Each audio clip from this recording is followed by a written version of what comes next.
Hello guys, welcome back again to Indian coding. So इस lecture में हम SQL का सिंटैक्स देखेंगे, ठीक है। तो सबसे पहले हम देखते हैं, हमने देख लिया था कि डेटाबेस क्या होता है फर्स्ट लेक्चर में। अब हम थोड़ा उसके बारे में और डिस्कस करते हैं, ठीक है। तो डेटाबेस में क्या होता है, मोस्ट ऑफन कंटेन्स वन और मोर टेबल, ठीक है। डेटाबेस में हम डेटा स्टोर करते हैं और डेटा किस में स्टोर होता है, लास्ट लेक्चर में हमने सीखा था टेबल्स के रूप में, ठीक है। तो डेटाबेस में क्या हो सकता है, हमारी एक या एक से ज़्यादा टेबलें हो सकती है और वे टेबलें एक दूसरे पे डिपेंडेंट भी हो सकती है और इंडिपेंडेंट भी हो सकती है। मतलब या तो वो एक दूसरे से लिंक भी हो सकती है, जरूरी नहीं है वो लिंक भी हो, ठीक है। दोनों ही केस पॉसिबल हो सकते हैं, ठीक है। अब हम देख लेते हैं कि टेबल बनती कैसे है। तो एक मैं टेबल का एग्जांपल दिखा देता हूँ आपको। तो ये देखो, ये एक हमारा एक कस्टमर नाम की एक ये टेबल है। हर टेबल का एक नाम होता है, ठीक है।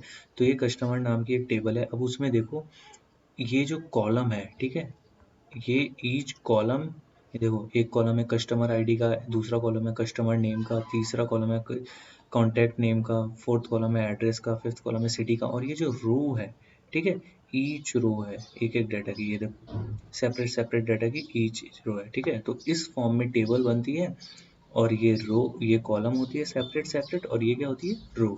इनमें अपना डेटा स्टोर होता है, ठीक है। चलो आप देखते हैं आप। तो क्या हो रहा है, अब देखो, ठीक है,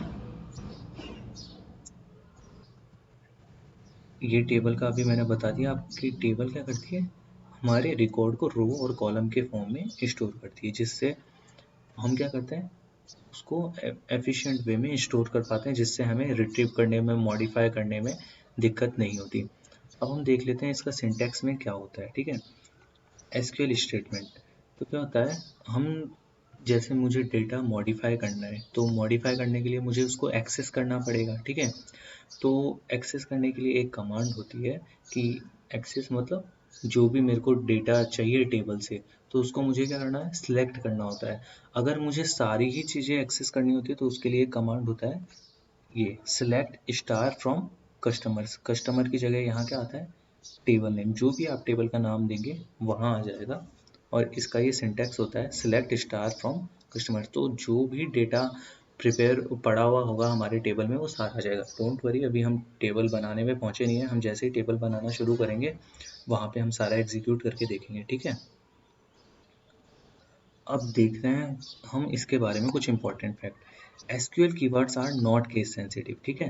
केस सेंसिटिव नहीं है, इसका मतलब क्या है, हम देखो थोड़ा बड़ा कर देता हूँ, केस सेंसिटिव नहीं होते हैं मतलब, अभी जो हमने ये लिखा है सेलेक्ट स्टार फ्रॉम कस्टमर, इसको हम ऐसे भी लिख सकते हैं लोअर केस में, तब भी ये वर्क करेगा।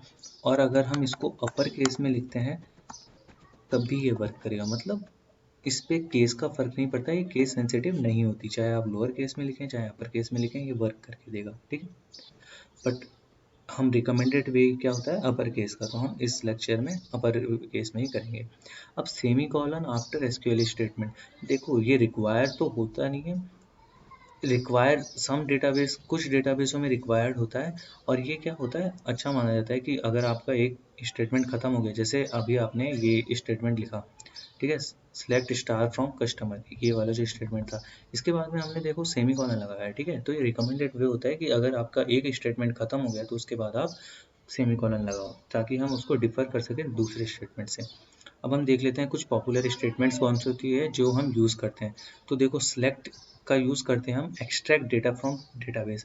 डेटाबेस में हमारी कोई टेबल है और उसमें से हमें क्या करना है, डेटा को रिट्रीव करना है, तो एक्सट्रैक्ट करने के लिए हम सेलेक्ट स्टेटमेंट का यूज़ करते हैं। दूसरी स्टेटमेंट आती है अपडेट, ठीक है। एसक्यूएल कमांड का दूसरा होता है अपडेट। अपडेट का यूज़ करते हैं हम किसी डेटाबेस में डेटा को अपडेट करने के लिए। डिलीट का यूज़ करते हैं, डिलीट कमांड का, डेटाबेस में से डेटा डिलीट करने के लिए। इंसर्ट इनटू करने के लिए होता है, तो अगर हमें डेटा बेस में डेटा इंसर्ट करना है तो हम क्या करते हैं, insert into a database. Create database का यूज़ करते हैं डेटाबेस को क्रिएट करने के लिए। अल्टर डेटाबेस का मतलब होता है डेटाबेस का मॉडिफाई करना, चाहे नाम हो या और कुछ मॉडिफाई करना हो, उसके लिए हम करते हैं अल्टर डेटाबेस। क्रिएट टेबल, देखो अब आ गए हम टेबल पे। यहाँ तक हमारा चल रहा था डेटाबेस, मतलब डेटाबेस, हम डेटाबेस के अंदर टेबल्स बनती है, ठीक है। डेटाबेस के अंदर टेबल्स बनती है। अब टेबल कैसे बनाते हैं, तो टेबल का होता है क्रिएट टेबल लिखते हैं और उसके आगे क्या लिखते हैं, टेबल नेम। तो ये क्या बना देता है, एक टेबल बना देता है, ठीक है। अल्टर टेबल मतलब मॉडिफाइज द टेबल।